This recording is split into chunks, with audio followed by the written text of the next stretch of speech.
तो कक्षा 5 विषय हिंदी के कार्यपत्रक संख्या 4 के बारे में अब अध्ययन करेंगे। तो इसके अंदर सबसे पहले आज जो हम अध्ययन करेंगे, एक तो व्यावहारिक व्याकरण के बारे में अध्ययन किया जाएगा और दूसरा है जो एक उपसर्ग और प्रत्यय के बारे में अध्ययन किया जाएगा। अब उपसर्ग क्या होता है और प्रत्यय क्या होता है, सबसे पहले इसके बारे में। तो उपसर्ग होता है वह शब्द या शब्दांश जो किसी शब्द के आगे लगकर उसके अर्थ में परिवर्तन कर देता है, उसको उपसर्ग कहते हैं। जैसे ये है मार्ग शब्द। शब्द क्या है? मार्ग है। मूल शब्द है मार्ग। अब ये मार्ग है, अब इसके आगे अगर हम जोड़ते हैं कु, तो ये क्या हो जाएगा? कुमार्ग। अब कु का अर्थ होता है बुरा, तो यहाँ ये कुमार्ग हो जाएगा। अब इसी मार्ग के आगे हम कु ने जोड़कर सु जोड़ते हैं। क्या जोड़ते हैं? सु, तो ये हो जाएगा सुमार्ग। अब आप देख लीजिए, यानी कि उपसर्ग क्या होता है? वह शब्द या शब्दांश जो किसी शब्द जो कि मूल शब्द होता है उसके आगे जोड़कर उसके अर्थ में परिवर्तन कर देता है, उसको उपसर्ग कहते हैं। अब उसके बाद में आता है प्रत्यय। प्रत्यय क्या होता है कि कोई भी शब्द या शब्दांश है उसके पीछे जुड़कर उसके अर्थ में परिवर्तन कर देता है। कि जैसे मान लीजिए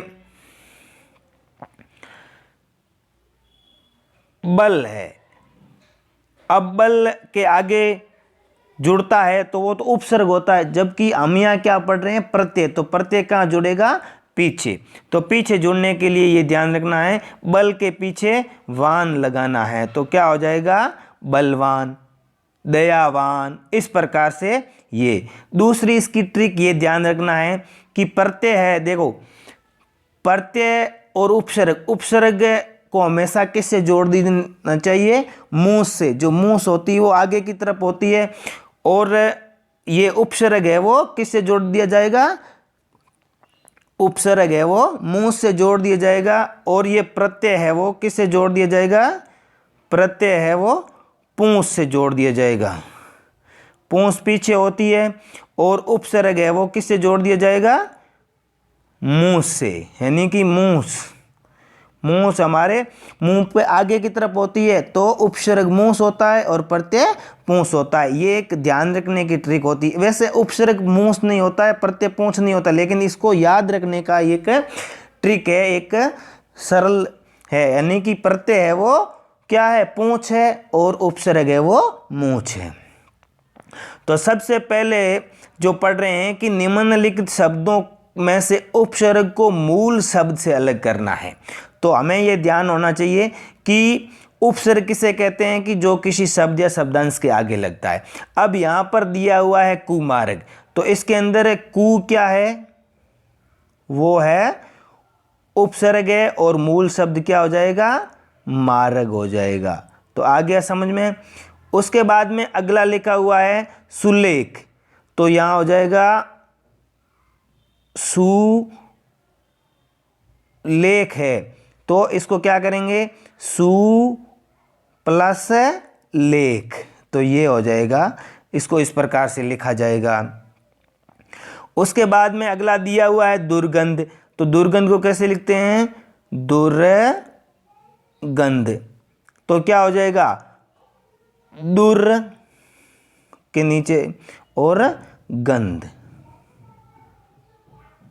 तो ये हो जाएगा दुर्गंध का। उसके बाद में अगला दिया हुआ है बदनाम, तो क्या हो जाएगा? इसको लिखेंगे बदनाम। अब क्या हो जाएगा?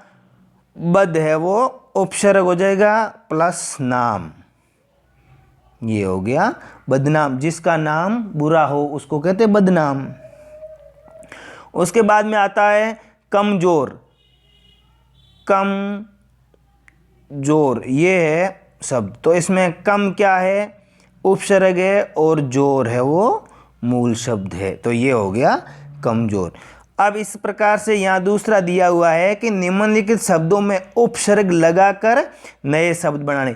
यहाँ तो क्या था, पहले में हमने जो अध्ययन किया उसमें उपसर्ग लगे हुए थे, उनको अलग किया, जबकि इसके अंदर क्या करना है, उपसर्ग लगाकर हमें क्या बनाना है, नए शब्द बनाना। और उपसर्ग कौन से लगाना है, इस जो बॉक्स में दिया हुआ है, जो यहाँ पर एक बॉक्स बना हुआ है उसके अंदर जो कोष्ठक बने हुए बड़े, उसमें अन, ना, सम, ए और सु ये प्रत्यय दिए हुए हैं, इनमें से बनाना है।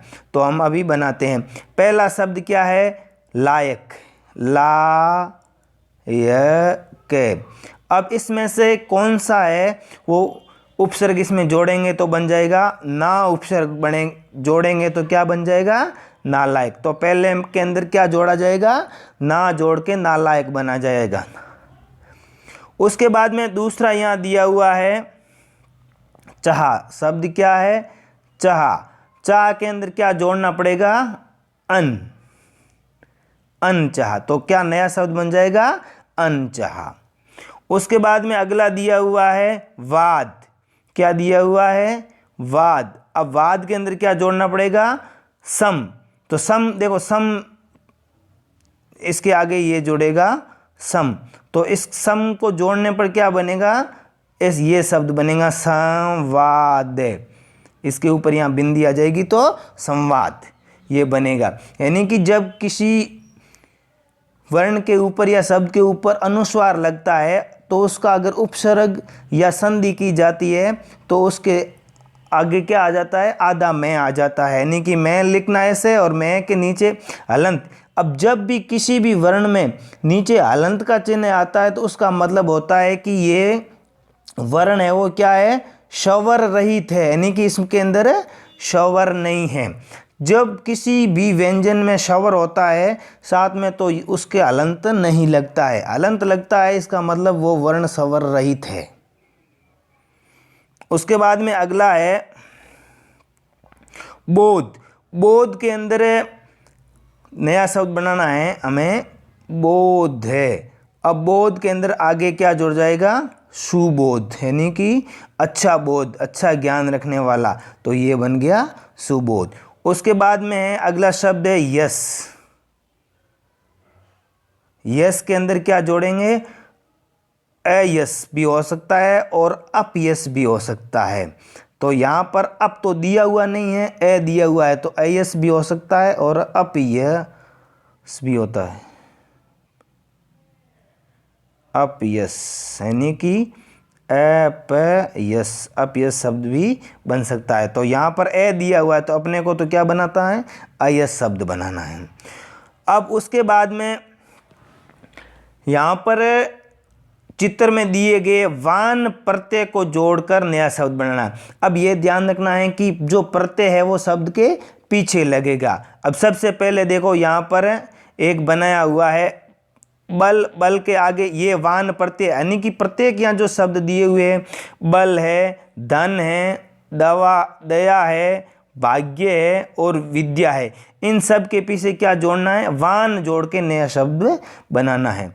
तो पहला जो यहाँ जोड़ा गया है, बल के पीछे वान जोड़ के बलवान बनाया गया है। उसके बाद में यहाँ क्या है, धन, तो क्या हो जाएगा, धनवान शब्द बन जाएगा।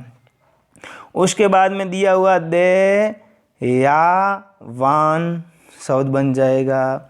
उसके बाद में दिया हुआ है भाग्य, भाग्य ये वान शब्द बन जाएगा। और उसके बाद में दिया हुआ है विद्यावान, तो विद्वान बन जाएगा, विद्यावान, विद्यावान शब्द बन जाएगा।